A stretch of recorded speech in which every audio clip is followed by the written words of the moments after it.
Abrimos este espacio para ampliar sus redes de negocio y generar soluciones actualizadas para las empresas mexicanas sin importar su tamaño. Queremos mitigar los efectos perjudiciales de esta etapa incierta. Por ello, ponemos a su disposición este foro para crear redes comerciales y fomentar la creatividad y el dinamismo que caracterizan a los empresarios mexicanos. Aprovechemos las oportunidades que nos brinda esta etapa. Inyectemos vida y acción a la libre empresa, con liderazgo y responsabilidad social. Exploremos otros mercados, fortalezcámonos y hagamos juntos nuevos negocios. Somos el motor de nuestras empresas y de nuestro país.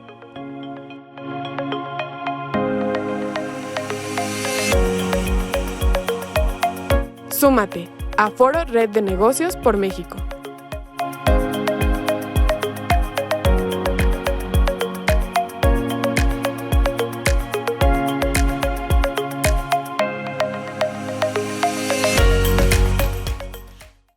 Hola, muy buenos días a todos nuestros socios invitados a la segunda conferencia de Foro Red de Negocios por México. Soy José Manuel Rojas del Castillo, fundador de Foro Red de Negocios por México.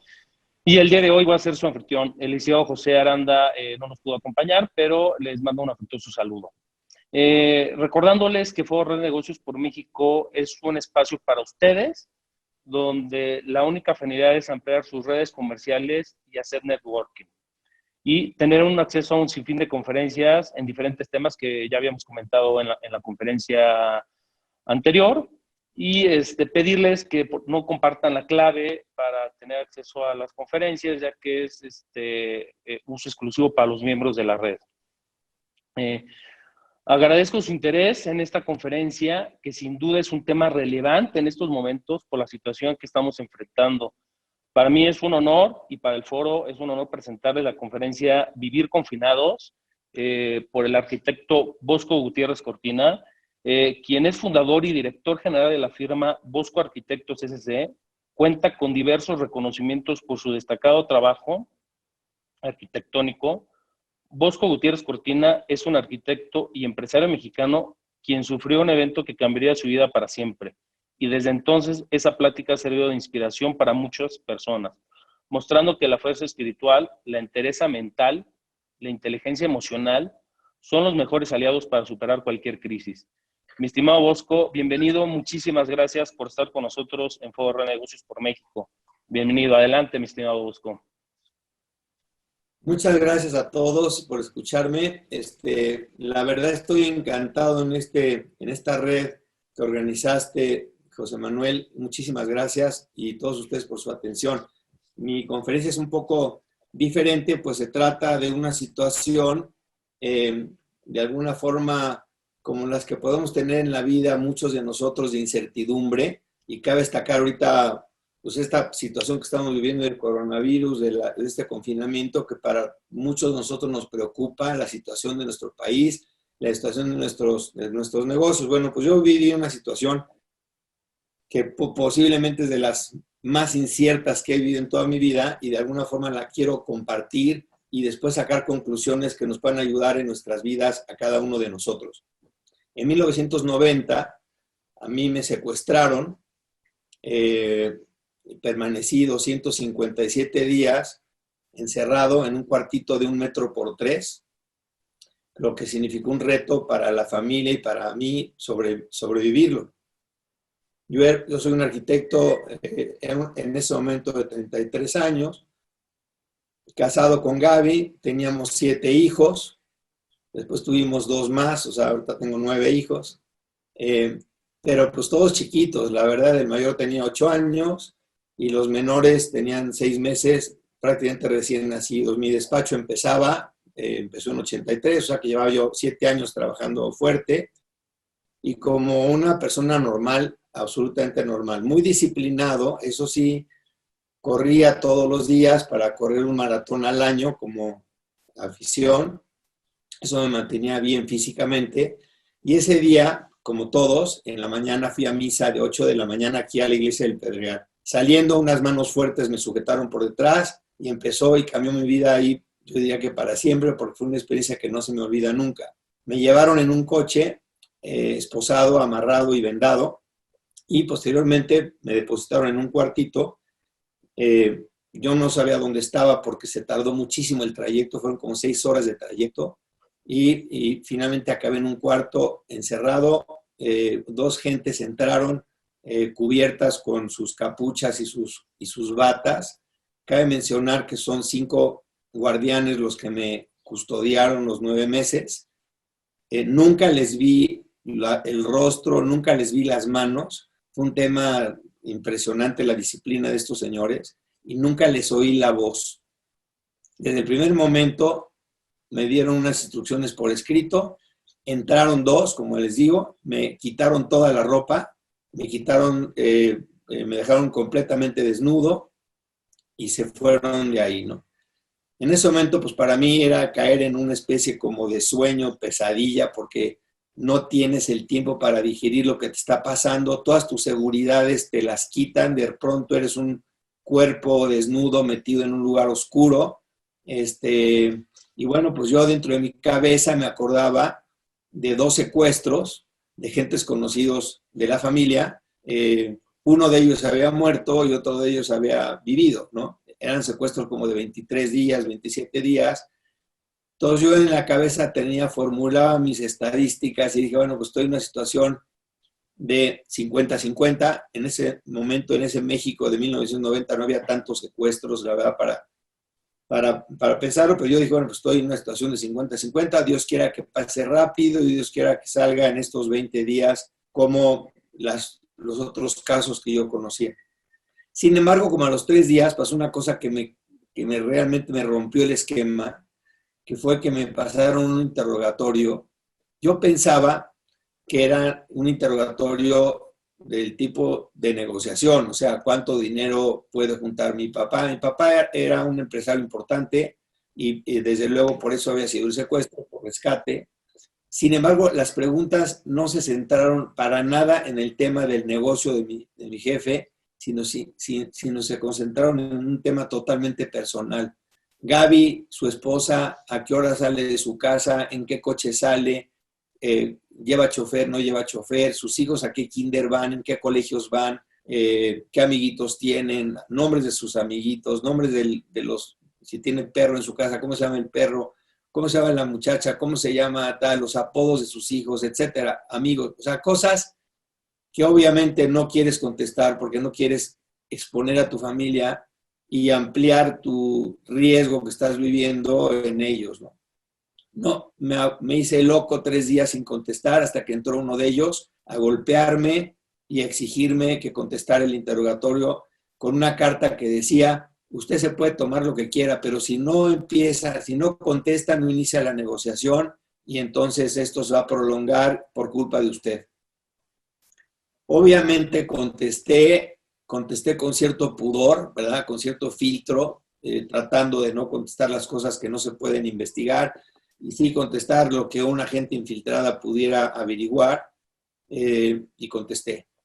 Al sentir la satisfacción del guardián cuando recibió el interrogatorio de regreso, me sentí verdaderamente una porquería, me fui al suelo y me dio una depresión, que inclusive después, estudiándola, sí existe una depresión que se llama síndrome de prisionero de guerra en Estados Unidos, POW Syndrome se llama, que es cuando a un soldado, a una persona como nosotros, nos rompen en nuestra estructura de valores, cuando te hacen exponer, como en mi caso, a la familia, o a un soldado que habla lo que no tiene que hablar, se le viene autoestima al suelo. Yo tuve una crisis de autoestima, me aventé al suelo con ganas de morirme, literal, dejarme morir. Dije, es mejor aquí morir que regresar y ver a mis hijos afectados o a Gaby afectada. Por lo tanto, aquí enfrento la situación como está y me muero y punto, ya se acabó todo.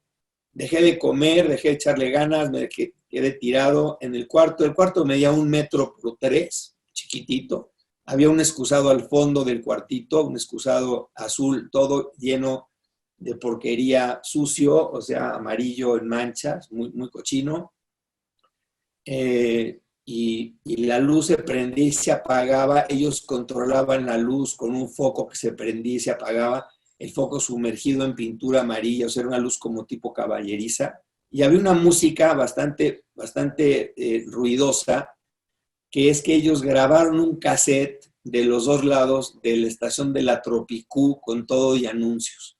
Y ese cassette daba vueltas en un auto-rewind permanente las 24 horas. Eso lo hacen para bloquear el único sentido que sale de ese cuartito, que es tu oído, porque tanto la vista como el olfato, como el tacto, pues se quedan ahí, pero el oído, si no te ponen música, pues pudieras a lo mejor escucharlos. Entonces te avientan música por fuera en una bocina. Ese era el ambiente que estaba yo ahí, queriéndome yo morir, tirado al suelo.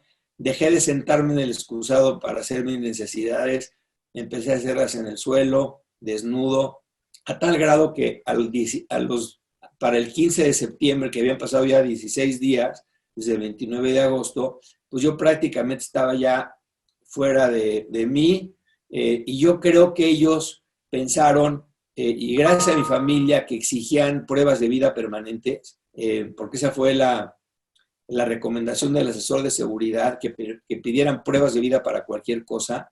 Ellos se vieron en la necesidad de revivirme, porque me estaba yo literalmente muriendo.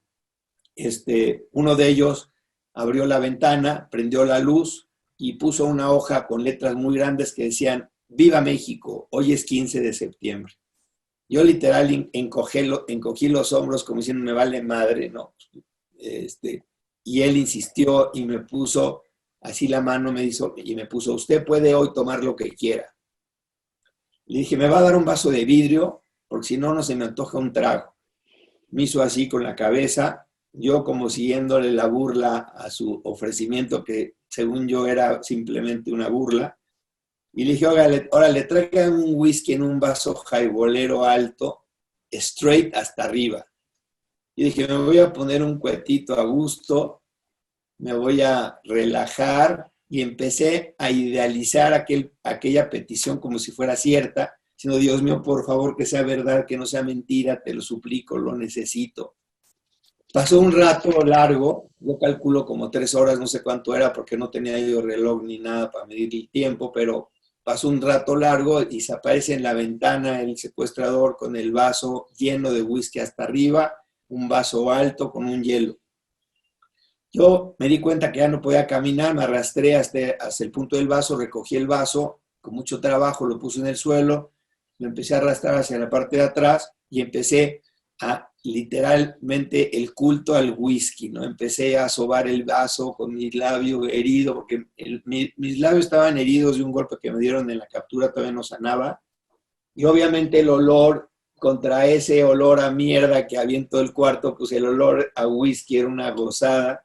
Entonces yo olía ese whisky, lo pasaba por aquí, lo pasaba por acá, y aventaba el hielo para abajo, regresaba, hasta que en mi conciencia me reta y me dice: Bosco, ofrece el whisky. ¿Cómo que ofrece el whisky? Estás pero loco, le ofrezco estar secuestrado y es suficiente. Y mi conciencia me retaba y me decía: eso no depende de ti. Bueno, te ofrezco no ver a mi familia 9 meses. Digo, no sé cuánto tiempo, no ver a mi familia. Eso tampoco depende de ti. Esto sí depende de ti. Este whisky sí depende de ti, tomártelo o no tomártelo. Bueno, pues sin discutir más con la conciencia me hinqué y tiré el whisky al excusado sin darle un sorbo. Aventé el vaso al piso, me quedé dormido un rato sintiéndome la gente más estúpida por haber desperdiciado aquella cosa tan maravillosa. Y en ese momento me levanté y agarré una hoja que se había sobrado del interrogatorio y puse hasta arriba: 16 de septiembre, que fue una fecha que me dieron ellos. Hoy vencí mi primera batalla. Le puse a la anécdota Whisky Flush, ¿no? Porque me doy cuenta, le anoté, que sigo siendo libre. Y esto fue quizás un punto de inflexión en mi experiencia, de sentir que independientemente de que te tengan encadenado, de no saber nada, pues sí tienes una libertad interior, que es la que te hace actuar de una forma o de otra en una circunstancia. Un poco como dice Viktor Frankl. Ya después me he metido a leer a Viktor Frankl porque la gente ve que en algo se pareció lo que hice, de decir, tú no puedes cambiar las circunstancias, pero sí puedes cambiar tu actitud ante las circunstancias. Esa libertad de haber yo ofrecido un whisky por mi propia voluntad, pues era la pequeña holgura de libertad que yo podía tener, la pequeña decisión que yo podía hacer y la hice.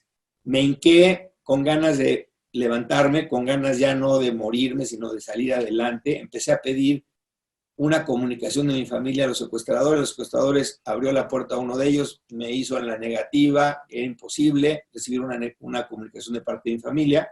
Entonces yo dije, bueno, no es muy diferente lo que yo le escribiría a mi hermano si él fuera el que estuviera secuestrado y yo estuviera fuera y me dieran el chance de escribirle a mi hermano secuestrado. No es muy diferente lo que yo le escribiera a él a lo que él me escribiría en este momento.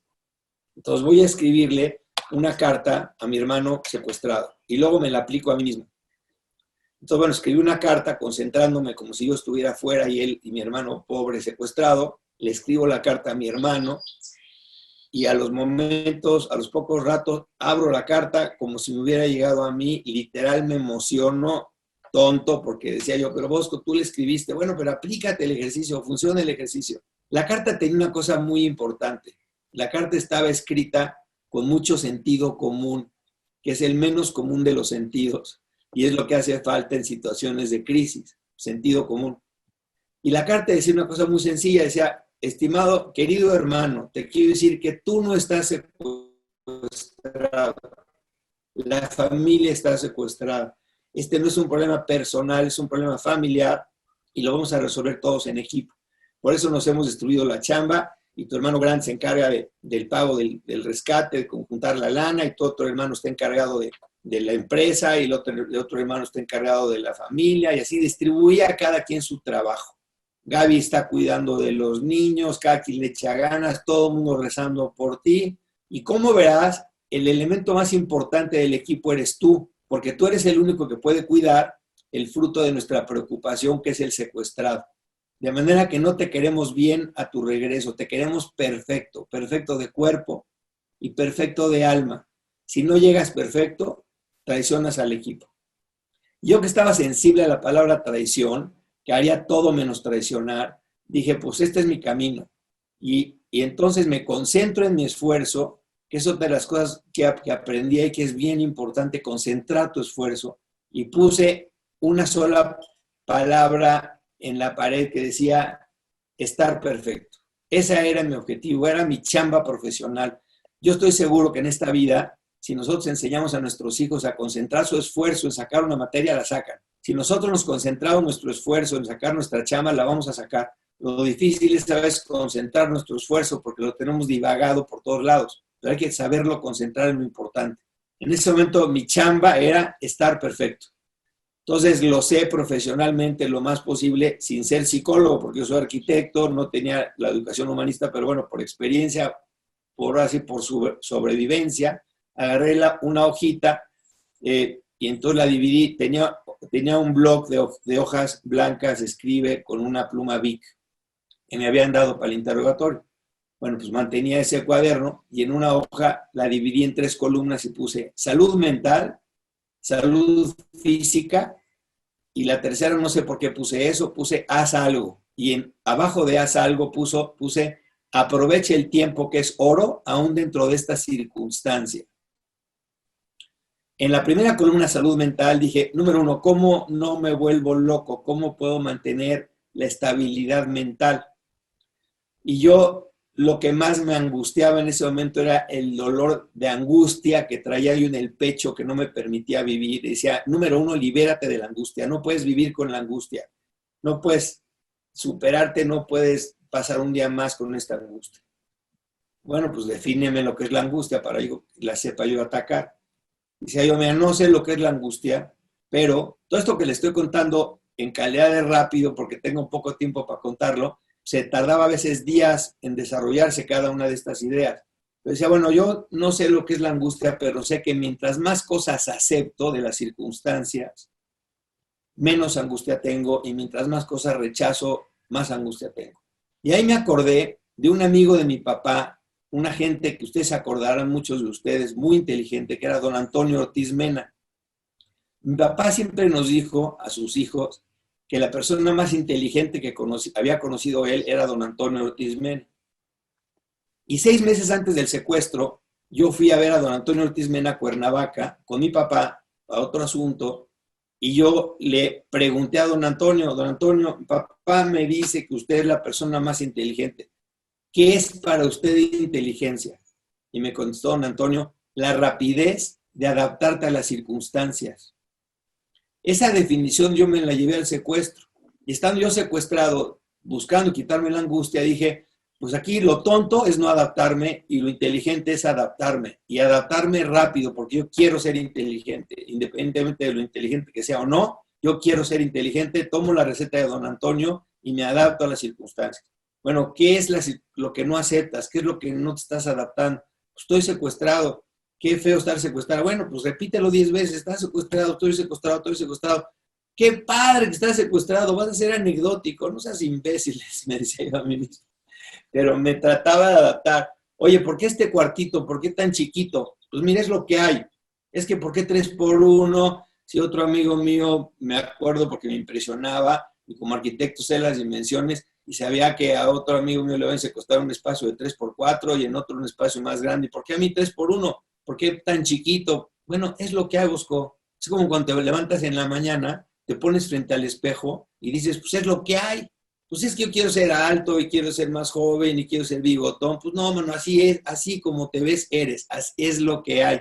En la vida hay que tomar las cosas como son y enfrentarlas como son. Es mi cuartito, cuídalo, sácale raja, adminístralo y haz lo tuyo. Entonces pedí instrumentos de limpieza, limpié el cuartito de abajo arriba, quité arañas, mugre y media en el excusado con la uña, lo rasqué, lo limpié perfecto. Ese día que lo limpié, dije, caray, pues ahora sí que ordeno mi cuarto. Tenía pocas cosas, me habían ofrecido un libro, había yo pedido la Biblia, tenía una Biblia, tenía mi cubeta de agua, tenía mis hojas, mi cuaderno y mi pluma Bic. Ese era mi haber, pues, era mi activo.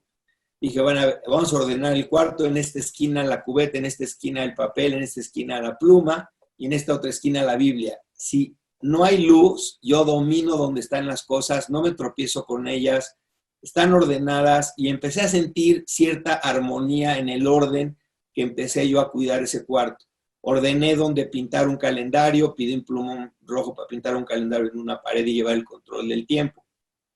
No sabía cómo medir el tiempo, porque si bien me habían dado permiso de 3 comidas, me habían dado que yo tenía derecho a 3 comidas al día, yo pedía de comer ante la cámara de video que me vigilaba, ponía yo en la hoja quiero comer, habría un guardián encapuchado y me escribía, porque no me decía, ¿qué quiere usted, desayunar, comer o cenar? Entonces yo no estaba comiendo a las horas fijas, ni la división, la distancia entre las comidas no era equitativa. Dije, ¿cómo hago para tener un horario disciplinado? En eso cambia el cassette, este cassette que da vueltas y da vueltas y da vueltas, de pronto da vuelta, y en ese segundo que tarda el cassette de dar la vuelta, le digo, esa es mi medida de tiempo. Voy a bautizar cada cassette, como no paraban los cassettes de dar vuelta en Auto Rewind todos los 24 horas, pues entonces voy a decir que cada cassette es de media hora. ¿Por qué? Porque la mayoría de los cassettes que me acordaba eran de media hora. Y ya después, si son más largos, pues ajustaré, cuando me traigan una prueba de vida, ajustaré el calendario. Entonces dije, ok, de las 24 horas al día, yo tengo que estar despierto 16 horas y dormido 8 horas. Esas 16 horas son 32 vueltas de cassette. Dibujé 32 bolitas en la pared con mi plumón rojo y en cada una le puse una actividad. Lo importante era tener la actividad permanente y sin descanso las 16 horas para ganar el sueño de la noche, en donde yo obviamente no iba a contar cassettes y esperaba que el organismo fuera tomando su ritmo biológico. Entonces empecé a distribuir en la mañana, pues aseo del cuarto, media hora desayuno, a las horas de distancia adecuada la comida, a las horas de distancia adecuada la cena.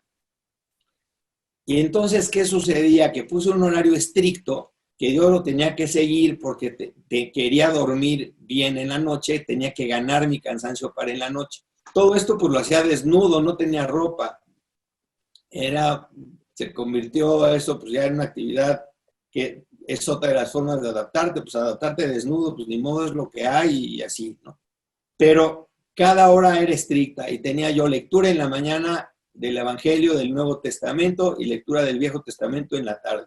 Tenía una revista internacional que me dieron opción, así me dijeron, quiero una revista, ¿puede usted acceder a una revista internacional? Y pedí el Newsweek, porque dije, ese Newsweek es semanal, y así me traen más y me entero más de las cosas que pasan afuera de alguna manera si me dan esa opción. Yo iba a escoger o Life o Newsweek y escogí Newsweek. Me trae mi Newsweek, obviamente lo exprimí el Newsweek, de todas las noticias del Golfo Pérsico, de la guerra del Golfo Pérsico, me tocó la caída del petróleo en aquella época, cuando Salinas de Gortari hizo un fondo de contingencia por la caída del petróleo. Estaba yo enteradísimo por el Newsweek de lo que sucedía porque me traían el Newsweek. Entonces tenía media hora en la mañana Newsweek, media hora en la tarde Newsweek. Oración en la mañana, oración en la tarde. Y así sucesivamente le fui poniendo actividades a cada media hora para que la loca de la casa, que es la imaginación, pues no empezar a especular estupideces y descartar ningún pensamiento negativo. O sea, eso de que si me van a matar porque venían los secuestradores y me decían, si el sábado su familia no paga, lo ejecutamos. Pues yo viví varias ejecuciones anunciadas, ¿no? Sí, mi mente podía haberse clavado en esas preocupaciones y ponerme a llorar, pero simplemente las descartaba y me dedicaba a hacer lo que tenía que dedicarme con una disciplina férrea y no preocuparme por cosas que eran especulaciones. Yo decía, es puro chantaje, no pasa nada, tranquilo, adelante con lo tuyo. Después de salud mental, un tema bien importante que les quiero comentar a todos ustedes con muchísimo respeto, porque cada quien tiene que establecer su propia actitud. Yo decía, la estadística más exacta, y ahora que escuchaba yo a Macario antier, pues sí decía, hay una que sí yo tengo que es la más exacta. La estadística más exacta, el 100% de la gente se muere. Yo, evidentemente, en ese momento del secuestro, pues la sentía muy cerca esa estadística. Decía, bueno, yo la tengo un poquito con más porcentaje, pero de que voy a morir, me voy a morir algún día, algún día. Entonces, ¿cuál es mi actitud ante la muerte? ¿Cuál es mi fe? ¿En qué creo yo? Yo ya no sabía si lo que yo creía, yo nací en una familia muy católica, con una mamá muy linda y muy apostólica, y obviamente pues todo mi escuela, mis amigos, pues era un ambiente católico. Pero llega un momento en que no sabes qué tanto católico eres, porque nunca lo has hecho tuyo, nunca salió de ti, sino salió a lo mejor pues de una imposición social o una educación de tu familia y tú no tuviste opción para decir que no. Entonces, dentro del secuestro dije, ya basta vivir con una fe heredada. Tienes que tener una fe tuya propia. Elabora tu fe. Y yo a ustedes les recomiendo que un día hagan ese ejercicio. Y agarren y pónganse en cero. Yo traté, a mí me funcionó muy bien. Y dije, a ver, voy a vivir 2 días de ateo. No existe nada. Lo único que existe es lo que yo veo con mi razón. Está este cuerpo desnudo en este cuarto oscuro. Me acuerdo que tengo una familia, me acuerdo que tengo un México, me acuerdo que tengo una chamba, que tengo un despacho con proyectos, pero es lo único que existe, no hay nada más de ahí. Al tercer día me volteé conmigo mismo y me pregunté, a ver, Bosco, pero dímelo con justificación tú, ¿crees o no crees en Dios?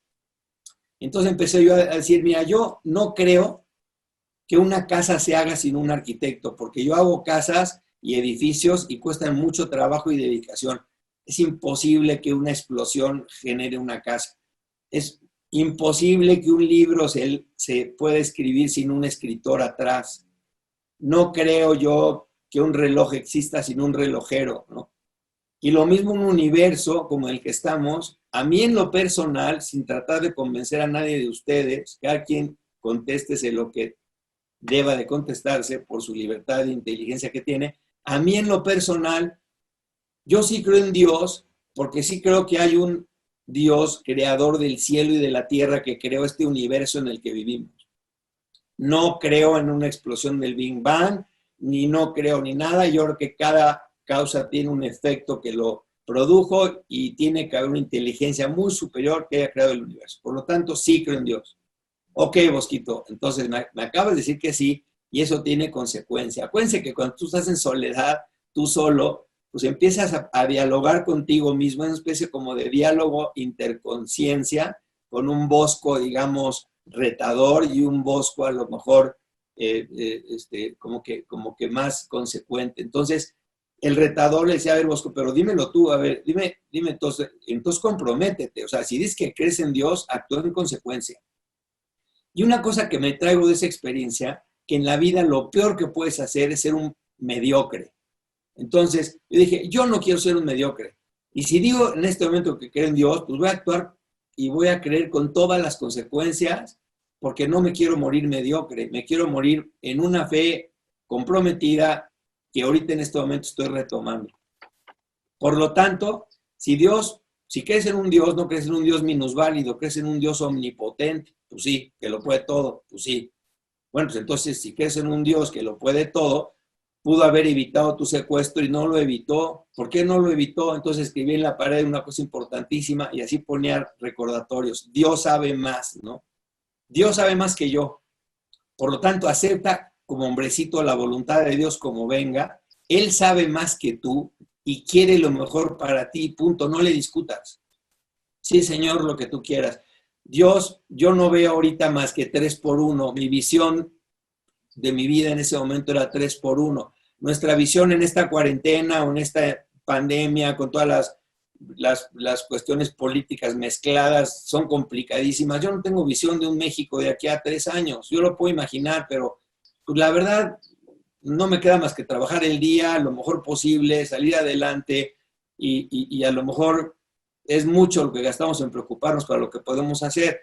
En ese momento yo no podía hacer nada más que vivir cada día, uno por uno, cassette por cassette, con insistencia, y tenía que cederle el volante de mi vida a Dios, a ese Dios que en ese momento había yo decidido creer por mi propia voluntad, decir, Dios mío, toma tú mi volante y tú toma mi vida. Y Dios pues veía esta conferencia dentro de 30 años con Red de Negocios y yo no veía más que 3x1 en ese momento. Mi perspectiva era sumamente miope como para poder gobernar. Eso se los cuento todo esto de la fe, porque yo creo que cada quien de nosotros, así tú seas budista, musulmán, católico, cristiano, lo que quieras, está perfecto. Nada más sé consecuente y trata de llevarlo completito, esa fe. Y si eres ateo, pues ateo, pero completito ateo, ¿me entiendes?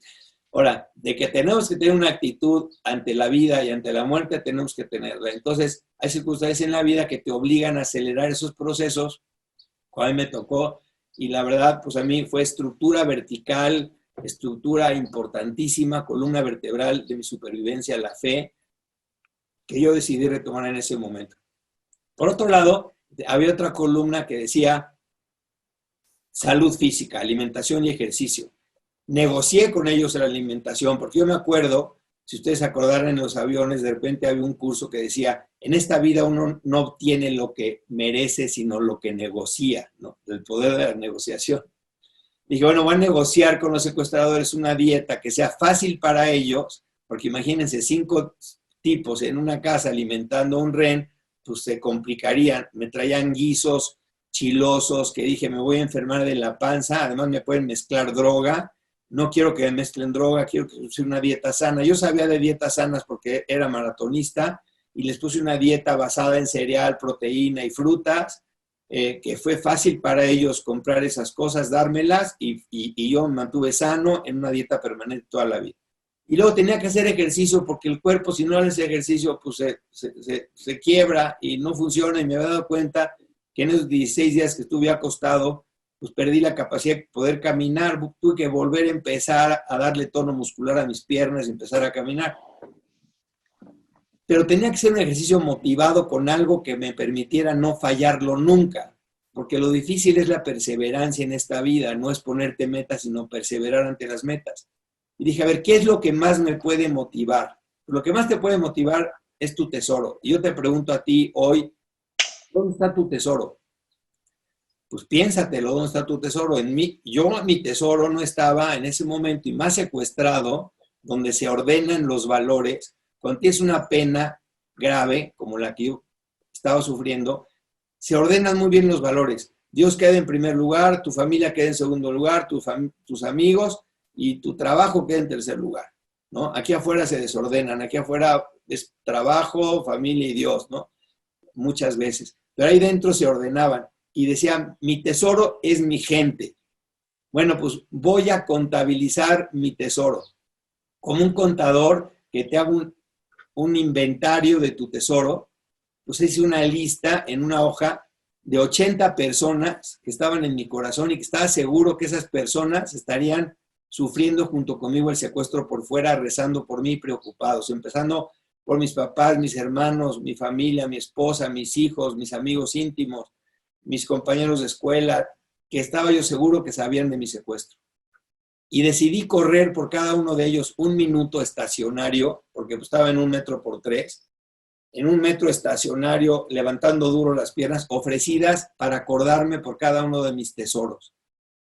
Pues como ven, nunca fallé el ejercicio, quitado los 16 días de la depresión, a partir de ahí empecé y hice 1:30 diaria de ejercicio, de correr diario, 1:30, que equivale como a 15 kilómetros, ponle que 14 a lo mejor, pero ofrecidos por cada uno y gozando cada uno de mis tesoros. Apenas acababa con papá, seguía con mi hermano mayor y luego con otro hermano, y ese minuto pensaba en él. ¿Cómo contaba el minuto? Pues rezando una oración que me dio 1 minuto. Y esa oración, que era la oración de San José María Escrivá de Balaguer, que dura 1 minuto, la oración más Padre Nuestro, Ave María y Gloria, rezando esa oración que me dio el minuto, pensando en mi hermano, en mi hermana, en mi amigo, en mi amiga, etc.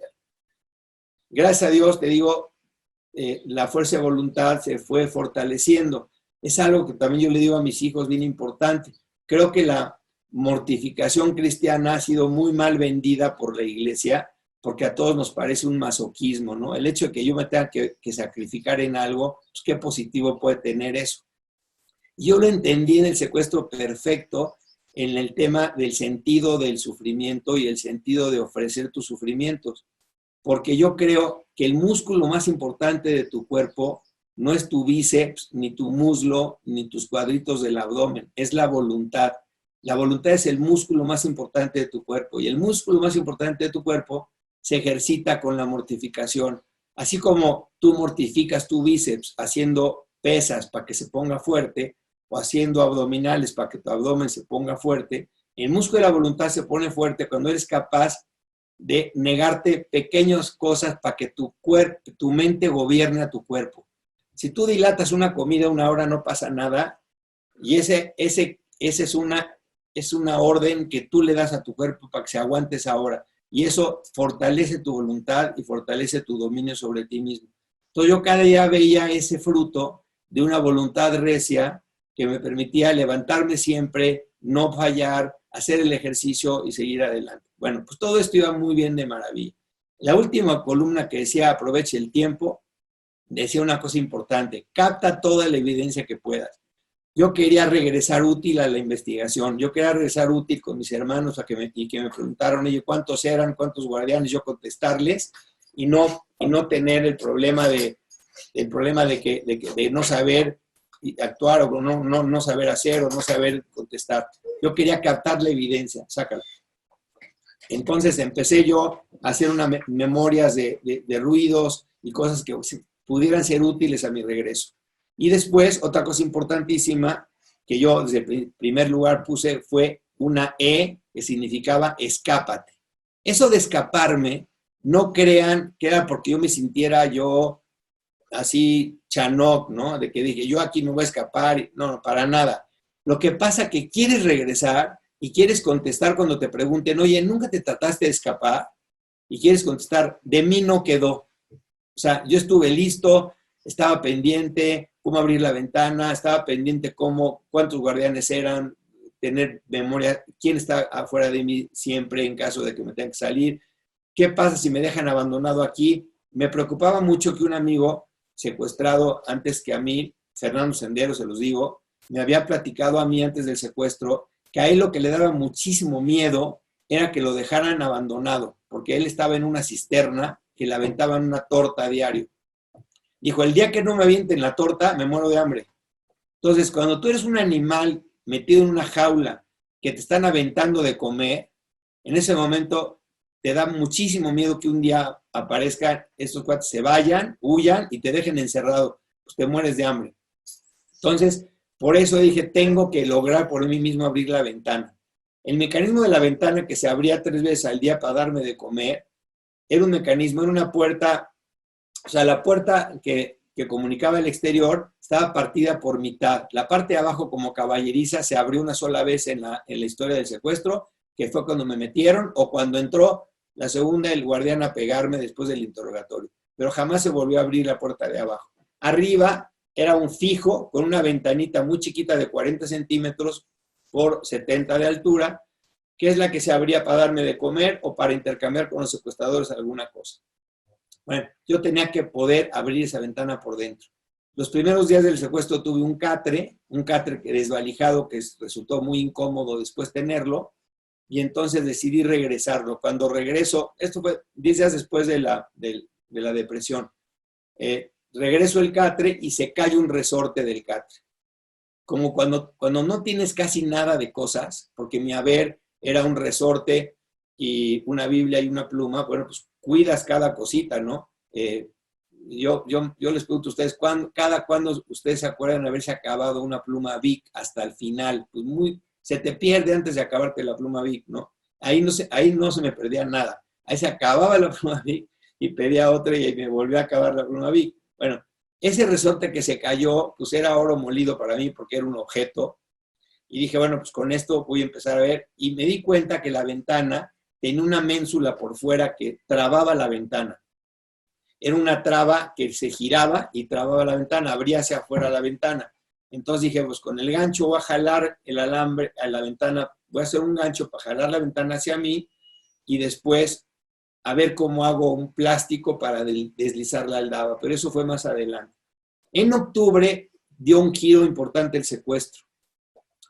Para esto mis hermanos, ustedes se preguntarán qué harían durante los 9 meses y por qué se tardaron tanto.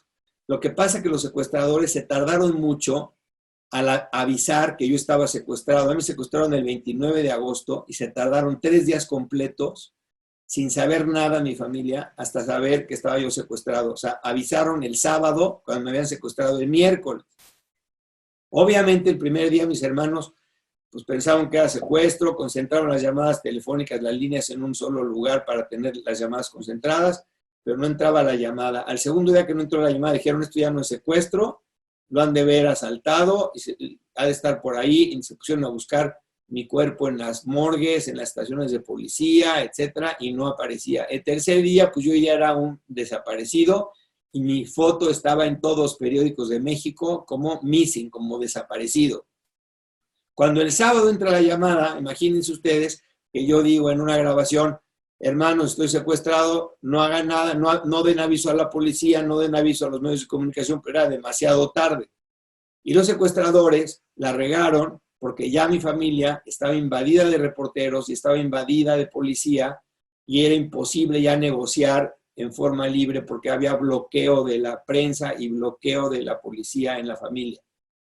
Entonces, por eso los secuestradores cambiaron de estrategia y como un elemento de ellos era de la ETA, había una española ahí metida dentro de los secuestradores, ella les dijo, váyanse a España y negocien allá, nosotros les damos protección, y cambiaron el operativo de negociación en Madrid.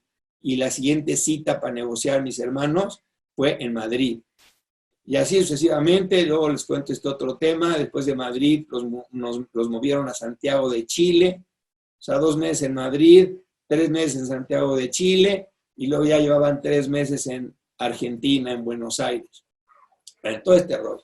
Bueno, una cosa que cambió el secuestro fue que más o menos por ahí de octubre, yo tuve un sueño que me trajo un recuerdo de niño, ¿no? Mi mamá se había muerto 3 años antes, y la verdad era una persona sumamente coherente en su fe, era una católica ferviente guadalupana, y mamá era linda en ese sentido, y algún día le dije a mamá, mi mamá, fíjate que soñé que estuve en el infierno. ¿Cómo que soñaste que estabas en el infierno? Pues sí, un tipo me estaba insultando enfrente de mí, y me decía, es que tú eres un idiota porque yo estoy en el infierno porque yo hice mal, pero tú estás en el infierno porque no ayudaste a nadie. Si tú me hubieras ayudado a mí, los dos estaríamos ahí arriba.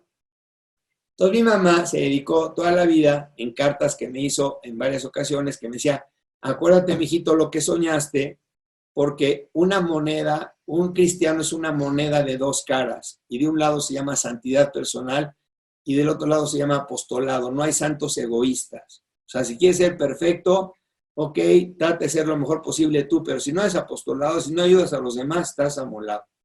Cuando lo pensé esto que estaba secuestrado, dije, no vaya a ser el diablo que me muera y aparezca el secuestrador en el infierno reclamándome, diciéndome, mira, yo estoy aquí por secuestrador, pero tú estás aquí porque eres un egoísta, que tú trataste de estar perfecto y resulta que por egoísta estás aquí. Bueno, cuando piensas eso ya te fregaste, ya no tienes opción para atrás y tenía que echar adelante el plan apostólico.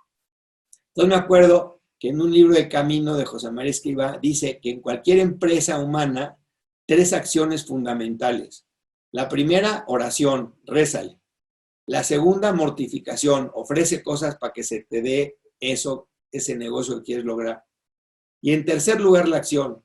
O sea, es más importante la oración y la mortificación que la misma acción. O sea, apliqué esa regla y dije, octubre, oración por los secuestradores, y aumenté 3 partes del rosario por ellos en octubre. Noviembre, incluí cosas de mortificación en mi dieta, me quité la sal, me quité el azúcar, me quité los refrescos, les pedí nada más agua sola y los alimentos sin sal y sin azúcar. Llegó diciembre y finalmente llegó Navidad. Y la Navidad, pues yo decía, aquí tiene que ser la acción, porque me estaba cayendo aquí como, ahora sí que de gratis. Yo nunca pensé pasar Navidad aquí, pero pues ni modo, aquí estoy. Entonces les puse un papel, señores guardianes, hoy es Navidad, hoy no hay secuestrados ni secuestradores, todos somos hijos de Dios y a las 8 de la noche vamos a rezar. Les aventé el papel, pasaron, yo no sabía a qué horas eran las 8 de la noche, no tenía control del tiempo, pero bueno, pues a una determinada hora se abrió la ventana, estaban y aparecen una escena como de película de Fellini. El cuarto de ellos era más ancho que el mío tenía 1 metro de ancho, al abrir la ventana afuera se veía como de unos 50 de ancho, y estaban frente a una cortina los 5 guardianes esperando para rezar conmigo. Apagan la música, se hace un silencio sepulcral, cruzan los brazos y uno de ellos escribe en una tableta, estamos listos. Y dije, Dios mío, ¿qué quieres que le rece a estos pelados? Pues les leí el Evangelio de San Lucas de Navidad, les platiqué lo que era Navidad para mi familia y después dije, bueno, vamos a rezar un Padre Nuestro y 10 Aves Marías por mi familia, por sus familias y por la mía, para que salgamos de todo este rollo. Y recé las 10 Padres Nuestros y las 10 Aves Marías, yo me autocontesté, ellos no hablaron, y después, a mi sorpresa, uno por uno pasó y me dio la mano, pero con las lágrimas en los ojos. ¿Quieren ustedes imaginar lo feliz que estaba yo? No se los puedo explicar. O sea, había logrado una cosa increíble, que era de alguna forma tocarles el corazón a estos señores. Estaba yo desnudo en una Navidad, liberado de cualquier cosa material y chambeando por mi jefe. Entonces estaba realmente bien. Semanas después, un papel entra a mi cuarto y dice, arquitecto Bosco, primera vez que me hablan de usted, porque antes me decían hijo de tal por cual. En ese momento, arquitecto Bosco, díganos por favor de dónde saca usted tanta fortaleza. Llamo al guardián, se asoma el guardián y digo, mire Tecate, él con su metralleta cruzada, con sus batas blancas y yo desnudo. Le digo, Tecate, la verdad es que no tengo miedo. Y cuando tú a un cuate de estos le dices que no tienes miedo, cuando el arma y todo el chantaje es el miedo, pues lo desarmas. Dije, no tengo miedo porque no va a morir ni 1 minuto antes, ni 1 minuto después del que Dios diga, no el que usted diga. Ahora, si usted me mata y Dios se lo permite en respeto de su libertad y solo en ello, Dios de ese mal saca un bien mayor llevándome al cielo. Por lo tanto, cuando quiera, aquí estoy. Estos diálogos se mantuvieron más o menos en enero y febrero. La verdad, después pasé una Semana Santa bastante mística, muy interesante, porque yo estaba ya muy, muy metido en oración y llegué a tocar una estabilidad increíble que te genera la gran cantidad de retrospección que haces en este retiro que tuve, que es una de las cosas que ahorita yo en la pandemia le digo a mis hijos, no, aprovechen este tiempo del encierro para profundizar en su oración, para profundizar en su en meditar cosas, en pensar. La vida de acción nos aleja del pensamiento. El hombre del siglo XXI es un hombre que está en la superficie y por lo tanto está miedoso porque la superficie es lo más inestable y el fondo de nosotros mismos, cuando nos damos tiempo para rezar o cuando nos damos tiempo para meditar, es donde más estabilidad podemos tener. Finalmente, el 1 de mayo, yo ya para estas alturas del 1 de mayo, yo ya tenía el gancho para abrir la puerta y tenía una cuña que saqué con un rastrillo que en la historia es todo un rollo, si quieren se los platico, pero corté la parte de atrás de una botella de Melox, de un antiácido que necesité en un momento dado, que había desfundado la botella y con eso hice una cuña cortada en diagonal para abrir la ventana por fuera. Pero esto solamente, como les digo, si me dejan abandonado. Era mi plan. Si me dejan abandonado, puedo abrir. 1 de mayo, le leo a mi familia ya el comunicado de cómo se va a entregar el dinero y me doy cuenta ahí de que finalmente ya hay un acuerdo de la cantidad que tiene que pagar por el secuestro. Tardaron todo eso para llegar a esa negociación. Finalmente ya había un acuerdo. Y yo leí las instrucciones y le digo a mis hermanos, sé que ustedes están en Buenos Aires, entonces necesitan irse a Sao Paulo, Brasil, moviendo el dinero y a hospedarse en el Westin de Sao Paulo. Y al día siguiente, 11 de mayo, publicar en el Clarín de Argentina, sección 56, y en el Excelsior de México, una nota de venta de una avioneta. En la avioneta le van a poner de matrícula a la avioneta el número de cuarto donde van a estar hospedados ustedes en Sao Paulo, para que a ese cuarto de ese hotel les hagan llegar los secuestradores la guía de cobro, de cómo se va a cobrar esto. Obviamente cuando acabé ese video yo estaba feliz porque ya podía establecer un pronóstico ya de cuándo iba yo a salir. Dije, pues si el 11 les llegan reciben el periódico los secuestradores, el 12 posiblemente pues ellos se pongan de acuerdo con ellos. Espérame. Hoy la temperatura máxima. El 12 pues a lo mejor ya se establece la cita, el 13 pagarán y el 15 estoy fuera, digo más o menos así, ¿no? Pero ya tenía yo más o menos un horizonte para cuándo salir.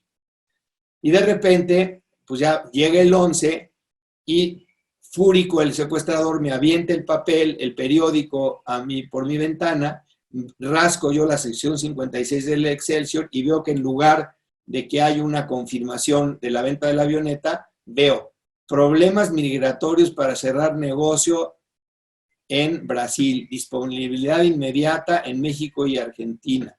Y ponían una avioneta tal, matrícula XXXXX. Evidentemente, pues mi papá habían hecho el esfuerzo para tener el dinero, lo tenían en la bóveda del Bank of America de Buenos Aires, en cash, en maletas. Ahora imagínate, llévate esas maletas y cruza la frontera a Brasil, pues obviamente no lo vas a hacer así como que de contrabando, tienes que hacerlo con permiso del gobierno, con permiso del gobierno. Entonces, llega un momento, mi papá trató de localizar a Pedro Aspe, porque Pedro Aspe, el hermano de Pedro, está casado con una de mis hermanas, y a través de Pedro llegaron con el secretario de Hacienda de Brasil para tener un salvoconducto y pasar el dinero. Fue negativa la petición porque habían puesto un anuncio en Brasil, una ley en Brasil, que además les quiero comentar a todos ustedes, pues tienen influencias, ahora menos con este gobierno, pero bueno, la única ley que quita los secuestros de los países, y lo quitaron en Brasil, y lo quitaron en Colombia, y lo quitaron en Italia, es bloquear las fuentes de dinero, es congelar las cuentas de los familiares. Esa es la única ley realmente efectiva, porque además le da arma a la familia para tener un pretexto ante los secuestradores de decir, oye, no te puedo pagar porque mis cuentas están congeladas. O sea, proteges a la familia y evidentemente a lo mejor, y finalmente los secuestradores ceden porque no hay manera, y si uno se muere, pues se muere uno, pero han parado los secuestros. Bueno, le dijeron que no a mi papá, no pudieron entrar a Brasil con el dinero y se canceló el cobro. Esa noche, ese día para mí fue terrible, porque fue otra vez rehacerme para volver a luchar en un tiempo que no sabíamos. Todo el mundo estaba desconcertado, no sabían para cuándo ya iba a salir. y le pedí yo al secuestrador que le mandara una carta al jefe que estaba en Brasil para que admitiera la oferta de mis hermanos de cobrar en Argentina, donde estaban, o en México. Total, me dieron chance. En ese momento no había mails, ¿se acuerdan? En 1990 no había mails, había faxes, es lo único que había. Hice una carta yo y me prometió por escrito el guardián que estaba a cargo mandarlo por fax al día siguiente. Esa noche me quedé despierto toda la noche, frustrado, rezando, pidiéndole a mamá desde el cielo, mamita, por favor, ayúdame. Al día siguiente era el 12 de mayo, aniversario de mis papás de bodas. Y yo pidiéndole a mamá el favor de que a ver qué pasaba, que fuera más rápida la salida, y finalmente pues se prende la luz afuera porque el guardián les fue a poner el fax. Yo veo la luz alrededor de la puerta porque estoy en total oscuridad y no entra el guardián de sustitución, o sea, no hay relevo de guardia. El relevo se estaba bañando y oigo la regadera de un baño. En ese entonces, en ese momento ya no había música en las noches, se habían relajado un poco las reglas, se habían quitado la música en las noches, y yo ya estaba coordinado porque tenía un relojito chafita, pero que por lo menos me decía la hora. Yo ya no contaba cassettes los últimos 3 meses del secuestro. Finalmente, bueno, pues yo me sentí solo, sentí que el guardián que regresaba estaba localizado y dije, voy a probar mi aparatito a ver si abre la ventana y vuelvo a cerrar. Hasta ahí era mi aventura. Yo metí el gancho, jalé la puerta, metí la cuña, deslicé la aldaba y empujé la puerta. Automáticamente se abrió la puerta, yo me puse nerviosísimo, lo había logrado finalmente, vi la cortina negra que normalmente estaba detrás de los guardianes, la vi a 1 metro de distancia, nunca había visto el cuarto detrás de la cortina, entonces con un palo que yo había arrancado de la pared, recorrí la cortina, vi lo que estaba detrás y veo al final de ese cuarto una entrada de luz, como un paso de gatos del 60 por 60 pegado al suelo. Ya se acabó mi aventura, regrésate, es lo que quería yo hacer, abrir la ventana y echarte para atrás. Entonces me volví a incorporar, me emparejé la cortina, traté de cerrar la ventana para volverme a encerrar y se abría la ventana. Volví a cerrar, se abría la ventana. Era imposible cerrar por dentro. Era un mecanismo, a fuerza se tenía que cerrar por fuera forzosamente. Por lo tanto, pues me vi obligado, me sentí hombre muerto y dije, pues no me queda de otra más que salirme. Me salí, cerré la puerta por fuera, emparejé la ventana. Me escurrí al siguiente cuarto. En el siguiente cuarto había un tipo acostado enfrente de mí, le caminé junto.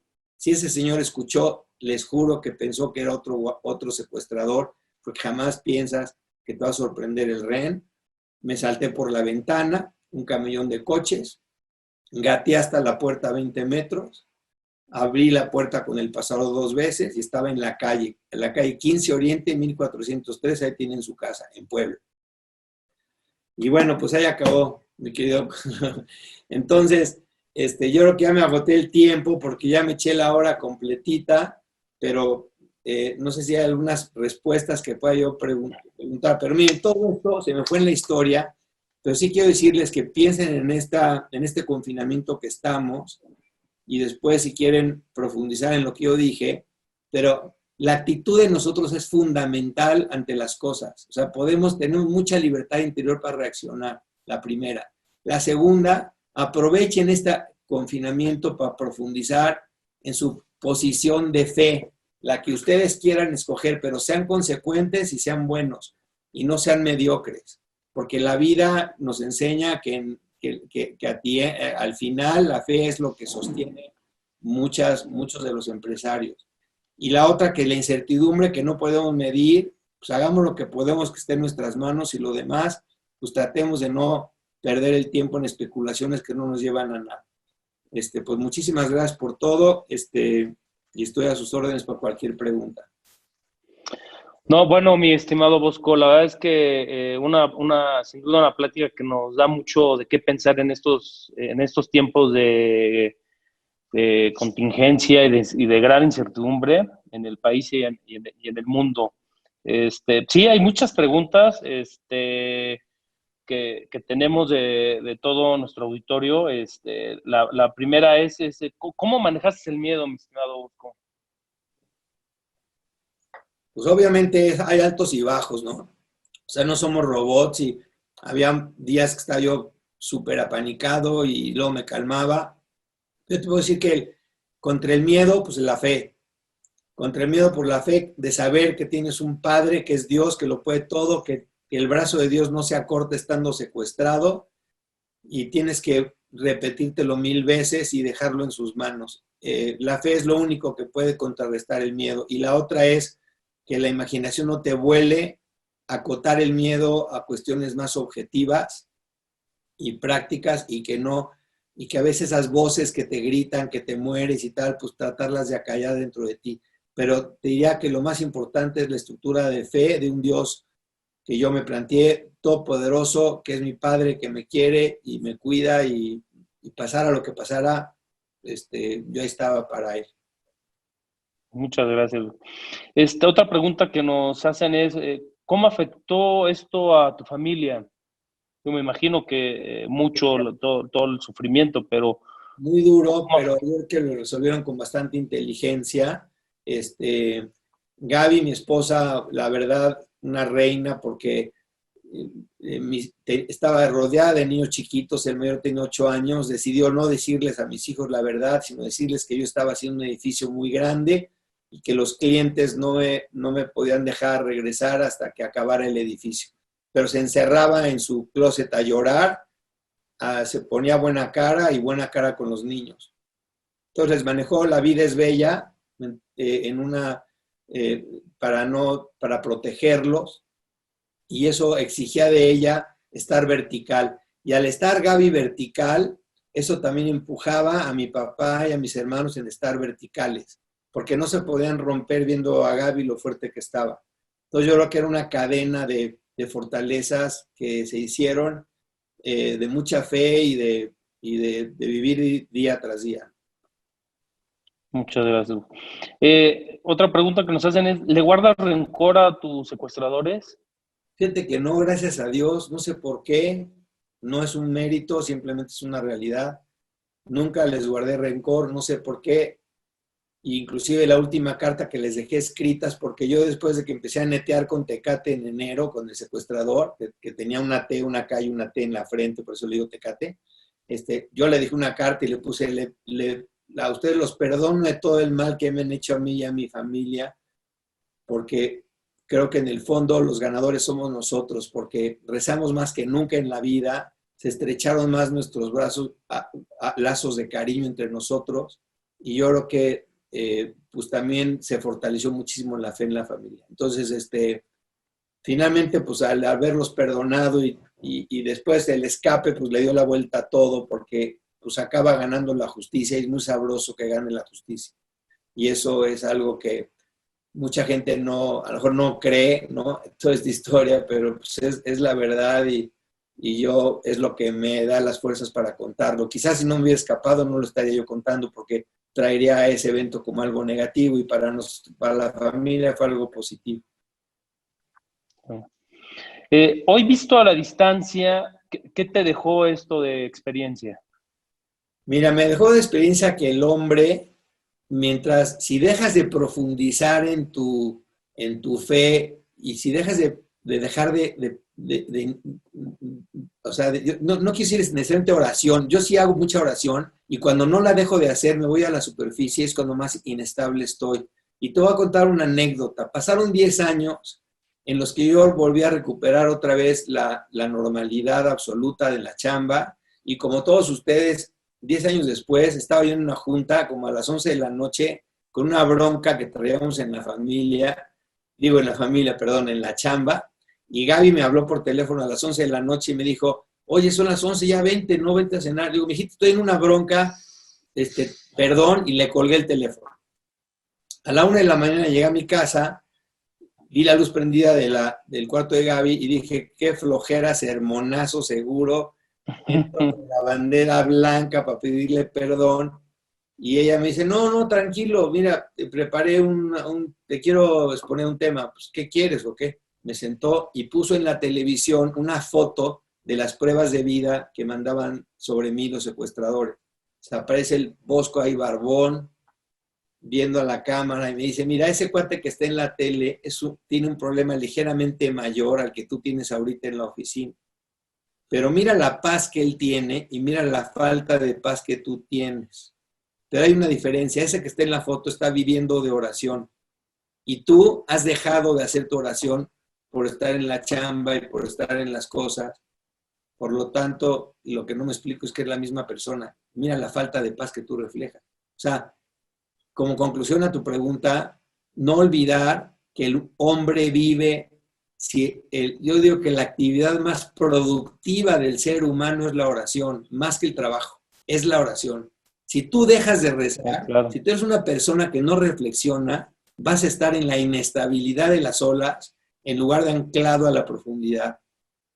Nosotros como hombres de empresa, hombres de familia, con miles de responsabilidades, si no tienes un ratito en la mañana para pensar, para meditar, para hacer oración, y otro ratito en la tarde, te vas a superficializar y no hay nada más vulnerable que estar en la superficie. Esa es mi conclusión. Excelente.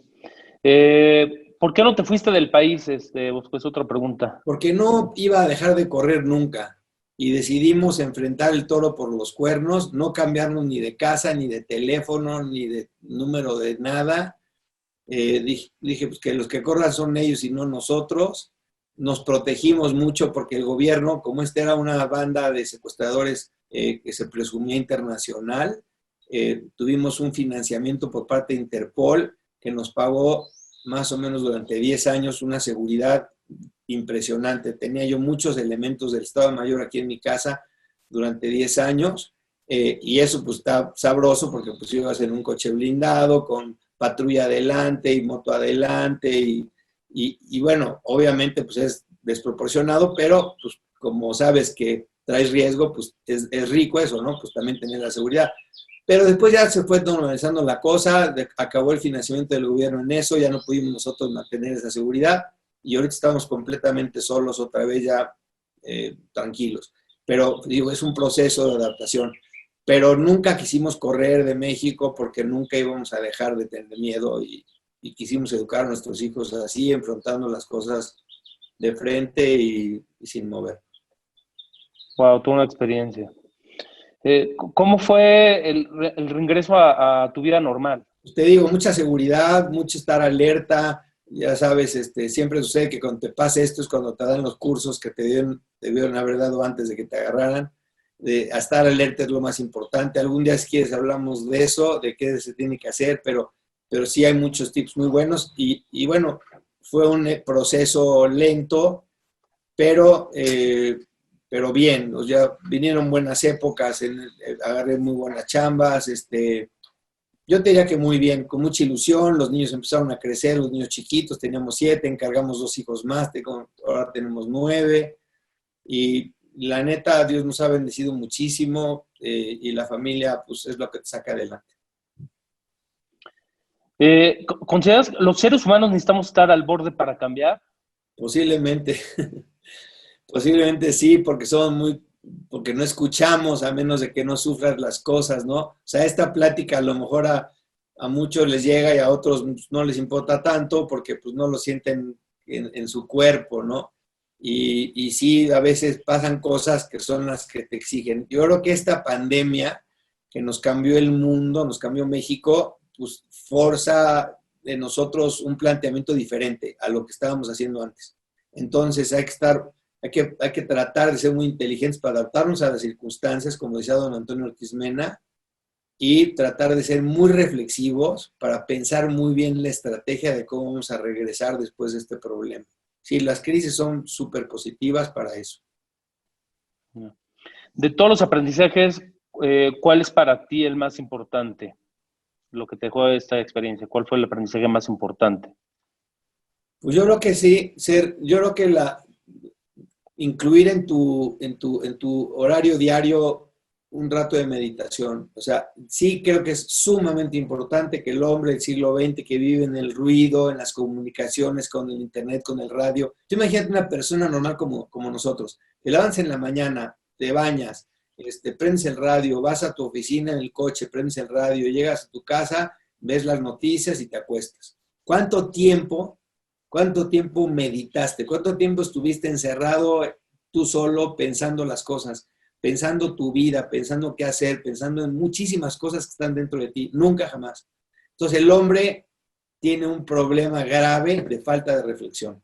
Y eso es lo que más me importa del secuestro, que fue una gran oportunidad. Gracias a Dios yo como me escapé, regresé al lugar de los hechos, 2 horas después con la policía, agarré un helicóptero con Nacho Morales Lechuga, que era el procurador, fuimos a Puebla y recuperé todos mis escritos que me habían quitado los secuestradores y los habían tirado a una caja como para hacer una quema final y no la habían quemado. Entonces recuperé toda la caja y entonces pues, tengo todos mis escritos.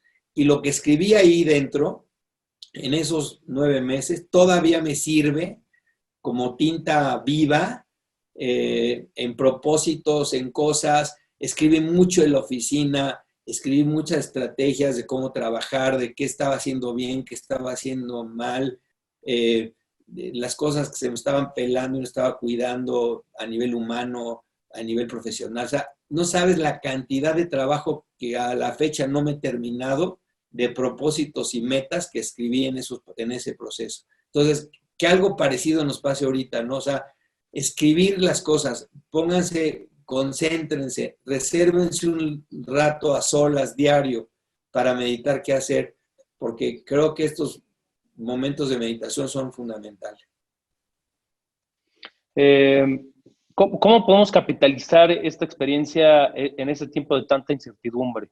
Creo que también eso, ¿no? Ser muy reflexivos y y ser muy valientes para tomar decisiones de cambio, porque yo creo que hay que ver nuevas oportunidades. Por eso este foro que hiciste me parece increíble, que es multidisciplinario, entonces puedes aprender de muchísimas cosas y de ahí sacar conclusiones para cómo seguir adelante.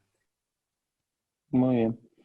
Pues muchas gracias, mi estimado Bosco. La última pregunta es ¿cómo manejas tu espiritualidad en este mundo en el que ya no hay tanta espiritualidad, se está abandonando mucho eso? ¿Cómo la manejas? Es que yo digo que no hay que cambiar al mundo, hay que cambiarse uno mismo. O sea, la conversión de cada uno en la fe que cada uno elija es personal, no es comunitario.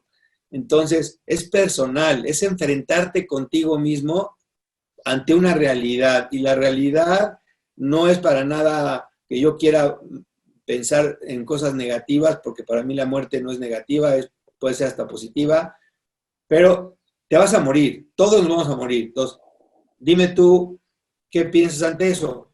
Bueno, pues cada quien que ponga su filosofía en trabajo y saque sus propias conclusiones, pero la conversión y la espiritualidad es personal, no es comunitaria. ¿Y dónde la vas a encontrar? Dentro de tu corazón.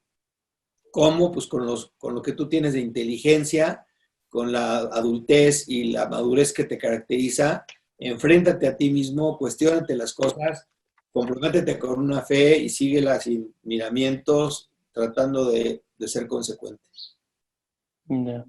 Me hacen una pregunta, recomendaciones para líderes actuales. Creo que ha sido es un resumen de lo que hemos platicado, ¿no? Pues sí, mira, el liderazgo para mí tiene 3 facetas, ¿no? Una faceta que es el conocimiento, o sea, sí, nútrete con conocimiento, lee libros, profundiza tu conocimiento. Después, la ambición es positiva también, porque hay que ser ambicioso para poder llegar a lugares que no has llegado. Hay que no nos aletarguemos y que seamos ambiciosos en nuestras metas. La ambición para mí es lo rojo, la ciencia es lo azul, que es el conocimiento, pero hay una parte fundamental que es la verde, que son los intangibles, que es el arte y la religión. Y los intangibles, ahí tienes que profundizar también mucho. Una persona líder es una persona blanca, es una persona que tiene nivelados la parte roja de la ambición, la parte del conocimiento azul y la parte verde del tema espiritual, que está balanceado. Y ese es un líder. Un líder blanco, que es la mezcla de los 3 colores, es el líder por excelencia. Y, por ejemplo, uno de ellos, que yo puedo decirte así sin duda, Juan Pablo II. Un líder absoluto y total. Claro. ¿Por qué? Porque era muy balanceado en su ambición y por eso viajaba. En su ciencia, pues porque estudiaba. Y en su espiritualidad, pues no se diga. Entonces, quiere ser un buen líder, no por imposición, sino porque un líder rojo es por imposición. Un líder balanceado, un líder blanco. Balanceate en las 3 partes, en tu vida fortalecer la parte cultural, la parte de la ambición de tu iniciativa y la parte de la formación. Entonces yo creo que después hablaremos de eso, que es interesante, es otro tema, pero de ahorita concentramos en esto. Te agradezco muchísimo la invitación. No, sin duda un gran aprendizaje que nos dejas a todos, a toda esta gran comunidad de empresarios, que ya somos más de 300. Bosco, muchísimas gracias. Te invitamos nuevamente. Este foro es abierto. Siempre estará abierto para ti. Muchísimas gracias por esta plática y estos momentos que nos concediste. No, pues gracias. Muchísimas gracias. Un abrazo, José Manuel. Hasta luego. Bye. Igualmente, muchas gracias. Igual, gracias a todos nuestros socios, miembros de la red, Foro de Red de Negocios. Les recuerdo que tenemos otra conferencia a las 5 de la tarde con el licenciado Vicente Torres. Los espero a las 5. Muchísimas gracias. Gracias a todos. Que tengan excelente tarde. Gracias, Bosco, nuevamente. Gracias.